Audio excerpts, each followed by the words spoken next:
Well, Justin Lin gave me a phone call and he said, "Hey, I've been thinking about this and I think it's time for Han to make his return." And um, yeah, I think time was removed long enough for me to miss everyone, and there was just this wonderful feeling of, you know, the thought of going back to set and seeing your friends and family again, and all the crew members that I got to work with over the years and seeing those familiar faces. So, that phone call meant a lot to me. And it was like getting a call, from your family members saying, "Hey, we're having a reunion and you're invited this time," right?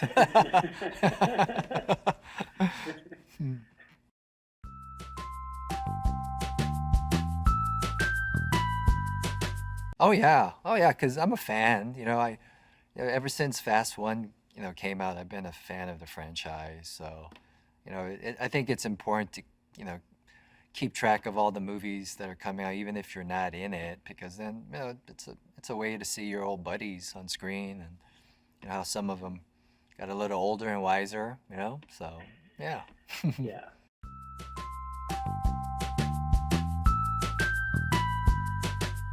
Well, part of it is like, your first day at a new school again, like you wonder if you're gonna get, accepted, or you're gonna be eating lunch alone, but then, coming back, often say how, art imitates life, right? And, it was one of those situations where, as soon as I came to set, there was just hugs, hugs and smiles, and in between the text, there were jokes and laughs, and we just kind of went back to our shorthand. And so, you know, it was just plopping into a family reunion, as simple as that.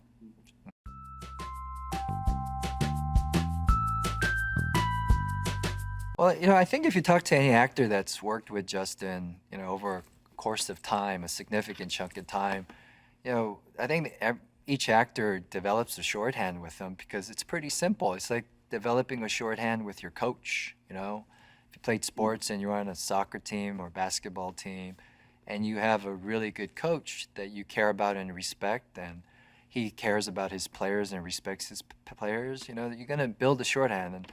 And now we're at a point where, we don't have to say much to each other. I know, what he needs in the scene and what he expects of me. And, he knows my strengths and he knows my weaknesses. And we can kind of just look over each other and, give each other a nod.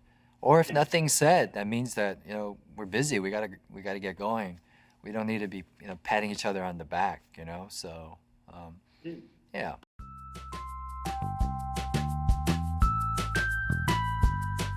You know what? I don't know about you, but there's you meet certain people on set, and in a way, you do get like starstruck, And the reason I was starstruck with John was because he's a wrestler, and I grew up wanting to be him, a wrestler, like a WWF or WWE wrestler, and I kind of feel bad because I think maybe John wanted to focus or talk about other things, but all I just kept asking him was like, "How do you do that move? Like when you do a pile driver, do they actually get hurt? And is it like acting where you're pretending?" And like I wanted to go to the trailer with him and have a wrestling match to just to pretend, right? So, I think every time he saw me, he started avoiding me because it's like the fanboy chasing him and going, "Hey John, hey, can you teach me that move? How about a suplex? How about a suplex for your boy?" Right? So, but John, I don't know if you met him or you've got to speak with him for a, a decent amount of time, but the dude is hyper intelligent. I mean, he speaks Mandarin fluently. He's a wonderful musician, and it's very cerebral. You wouldn't think that that body is going to be surrounded by that mind, right? But when they use those words, gentle giant, he definitely is that. But don't don't dismiss gentle, because there is a highly intellectual, highly evolving human being under all that muscle. So fascinating guy to just hang out with and pick his brain.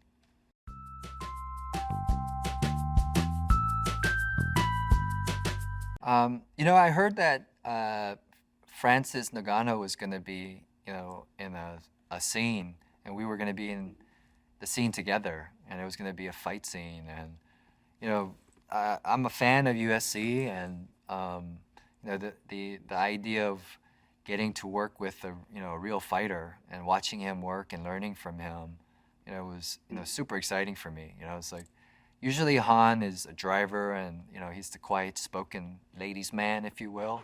So he doesn't have that much action throughout. So the fact that I got to go head to head with another character who in real life would pummel me right in a second.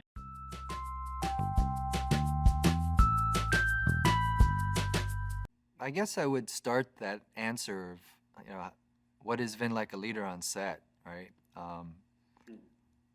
He sets a what is the how do I describe this? It's like, you ever have a friend, like a uncle or aunt or grandfather, that you're always looking forward to seeing because he's gonna have a full refrigerator and a whole bunch of toys for you, right? He's gonna have great stories, and he's gonna kind of let you do what you're gonna do during the summer and just let you be a boy or a kid, right? And that's who Vin is. That's the feeling. You show up to location, and he's everywhere. He's in your room because there are gifts from him saying, "Hey, welcome back to the family. I just wanted to show my appreciation." And it's stuff that I would never buy for myself, like, you know, British jam or preserves. It's like, it's real fancy stuff, but and it's not. I don't think it's the item that matters. It's always the thought. And Vin is, he loves other actors. It's like, you feel safe around him. You know that inside, this gigantic movie star is still that kid that just wants to play pretend with his friends. And but it's up to him to kind of set the tone, right? So, um, yeah, it's just, they say, the energy starts from the top, and it's where it starts from.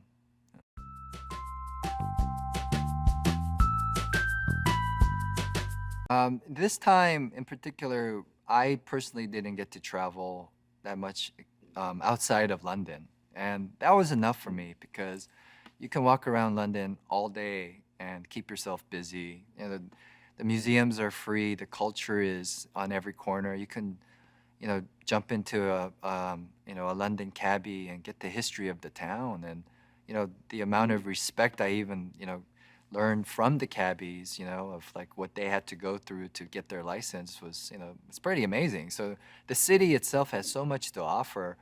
I felt like, it was kind of cool. I didn't have to pack up and go somewhere else, and start over. It's nice to just be in one central location and start finding your friends and your community, right? So London is an amazing place to shoot. It's just I think because it has so much history with theater and and acting.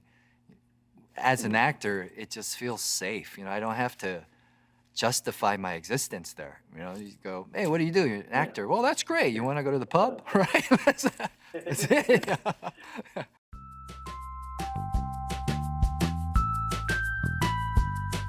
Absolutely. To prepare to play Han, physically, because there is action in the film, and I've learned my lesson in the past that you better be in shape when you show up to one of these movies because physically it's very demanding. I mean, you have to give credit to the stunt performers. They're the ones that risk their lives, and they're the ones that make us look great. But we do have to step in, and there's continuity things, so we have to be a part of it. And if you're not physically in shape, and as you get older, it's harder. It's harder to get up 10 times in a row, right? So I had to go and like actually go train and get my core into shape and work out and eat properly, because sometimes the hours are demanding. So you have to be healthy, or you're gonna get sick and you can't come to work, and it's gonna affect the movie as a whole, right?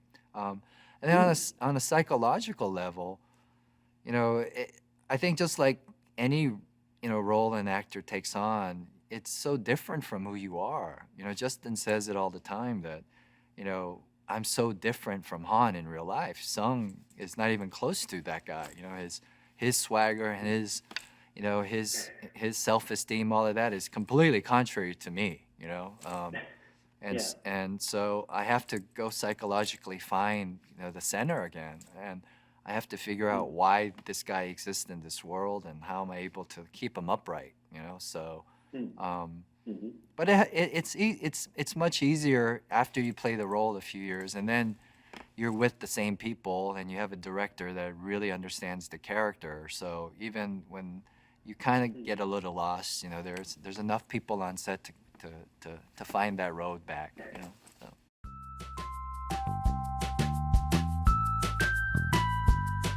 Absolutely. The benefit of filmmaking opposed to TV, it's not, and it also depends on the director. Some directors are very adamant on the word, like there's no change. You don't deter from what's on paper. But just in him understanding and loving actors, he understands that we are there to contribute. And there's a Mm. difference from when someone's going to say, I'm going to do it my way, or I think this will help the character in the scene, right? And with that Yeah. approach and that perspective, everyone's open. As long as it's true and it feels honest, you know, everyone's up to kind of alter it a little bit.